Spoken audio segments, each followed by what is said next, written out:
y ahora con el daño social de las privatizaciones, Marce.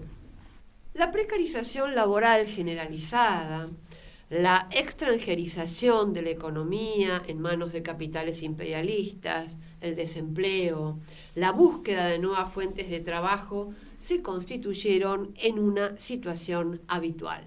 Teniendo en cuenta un hecho real, periodístico, la escritora Leila Guerriero va a darnos un texto que se llama Los suicidas del fin del mundo.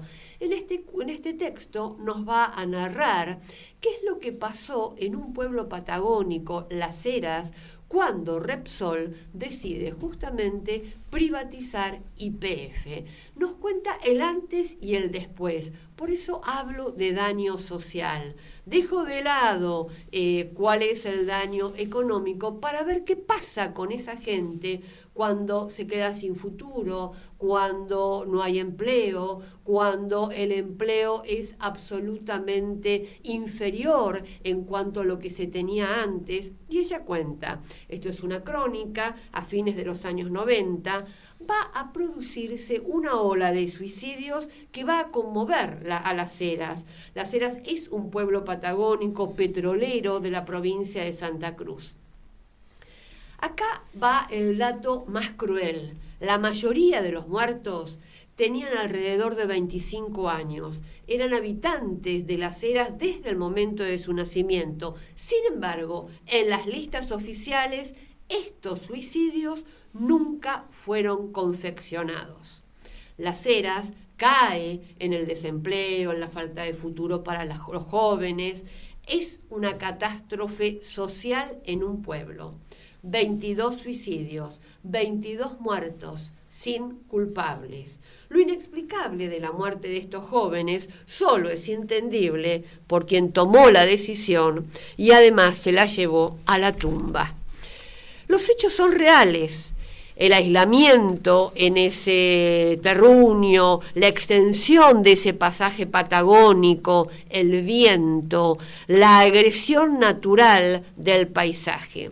Las Heras en 1978 se queda sin tren. El último recorrido se da en ese año. Pero este espacio tenía un yacimiento, el yacimiento Los Perales, que logró que la provincia de Santa Cruz tuviera la segunda cuenca petrolera más importante y además era un pueblo ganadero.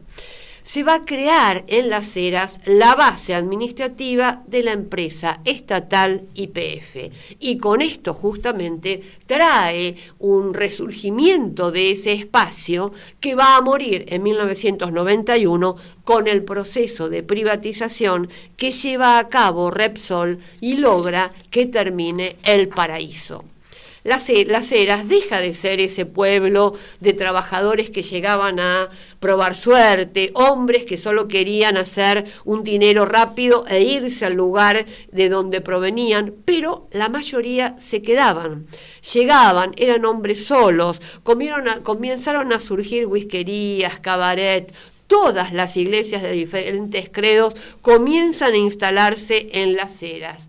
Esto era la respuesta de la prosperidad del petróleo.